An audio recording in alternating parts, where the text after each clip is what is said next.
same boat, but I thank God for giving me a message, so I'm not sitting here or standing up here just staring back at you.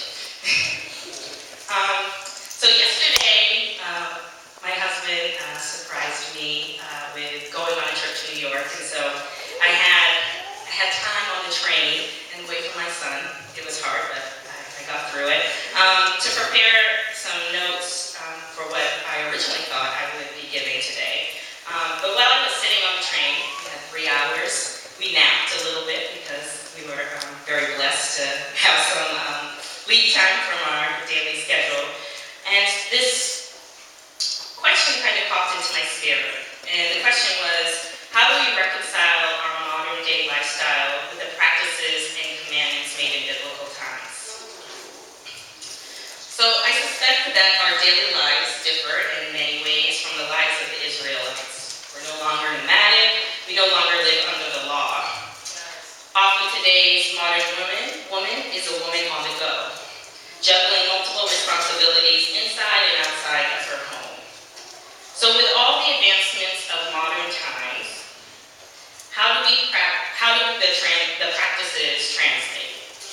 So I doubt that many of us are willing to, or are anytime soon, going to forego all of the modern luxuries that we now see, whether it's the cell phones, whether it's the houses we live in, the foods we get to eat, the conveniences.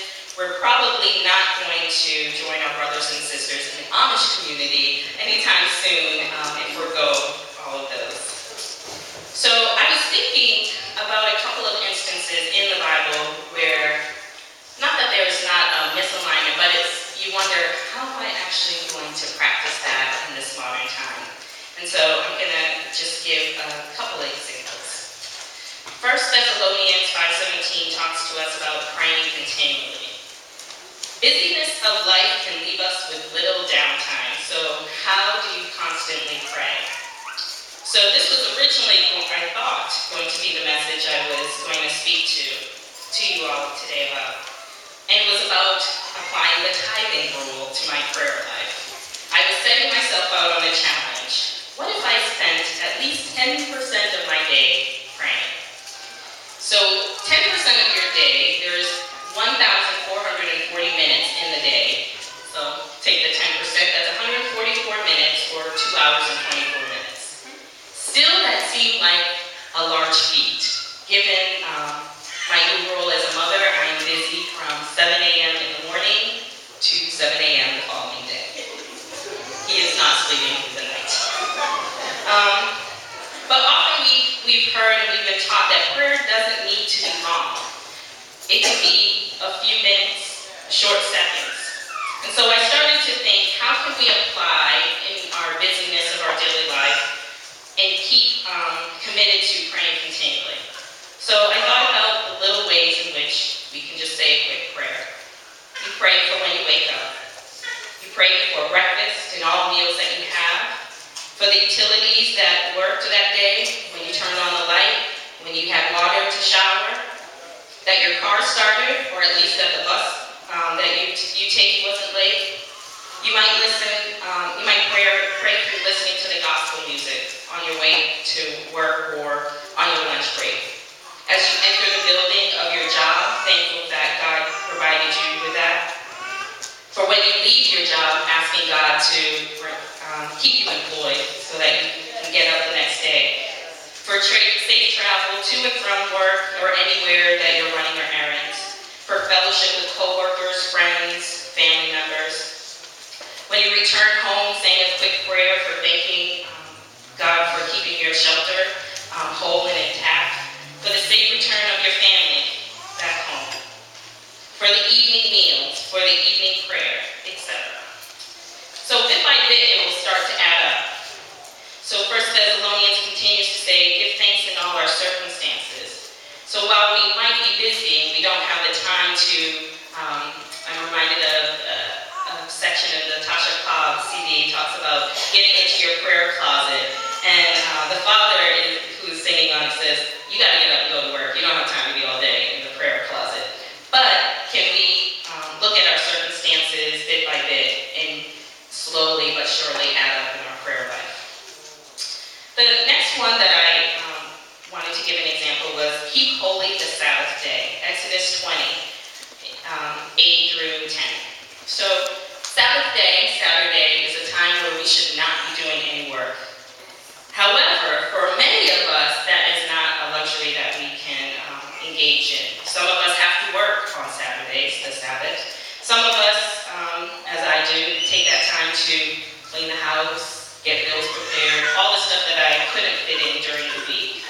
So we have to look at Sabbath a different way. And I was reminded of a sermon, or we could look at Sabbath a different way. I was reminded of a sermon I heard a while back when Norm and I attended New Life's community church in Carlisle. It was given by Pastor Ryan Brown. He talked about countdown to green, finding rest in a high RPM world. And he talks about how do we find rest in a world that runs at unnaturally high RPM? How do we find rest in such a complex world with all the responsibilities that we do have? And so his suggestion was that Sabbath is not outside of us. So we tend to think of Sabbath as a day, but Sabbath can and should be sought daily. It is both a day and an attitude. So how that was one way, or a practical way, to rethink how we take something that was a biblical commitment or commandment and apply it to our busy modern lives. Jesus is a great example. He broke Sabbath when he healed, and I might be wrong, the blind man, and caught a lot of flack for it.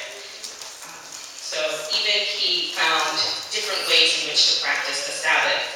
So as I further reflected, it became clear that we can get caught up, and we talk about this often, so I'm not saying anything new, I know, about the particular acts. But it's not the act, but rather what the act produces that is important.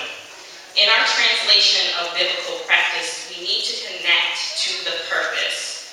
There's purpose in what God has us do.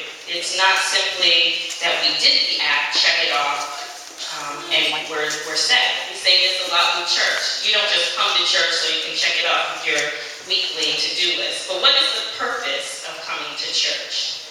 Obedience to the act is futile. It's pointless if purpose does not manifest.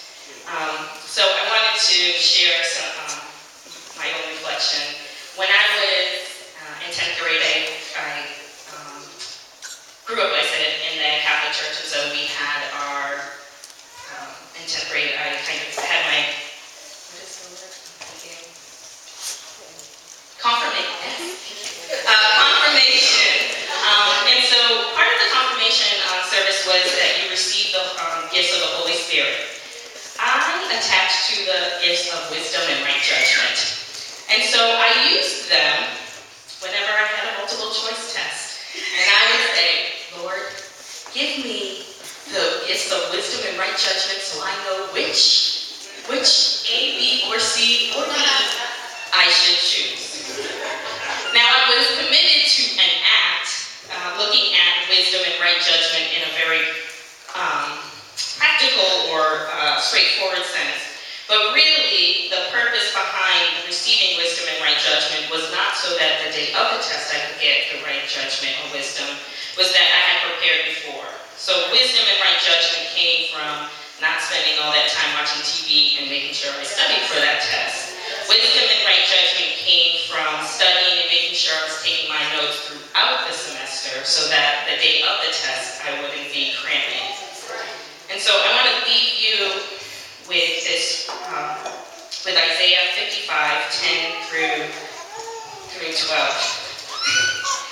As the rain and the snow come down from heaven, and do not return to it without watering the earth, and making it bud and flourish, so that it yields seed for the sower and bread for the eater, so is my word that goes out of my mouth. It will not return to me empty, but will accomplish what I desire, and achieve the purpose for which I sent it. It's not just simply that we have rain and snow, and they're just part of the seasons, but there's purpose in it. But my message that I was reflecting on is in all of the practices that we do through your Christian walk, that we need to reconnect to the meaning behind it. It's not simply to do it, but why are you doing it? What is the greater purpose? Thank you.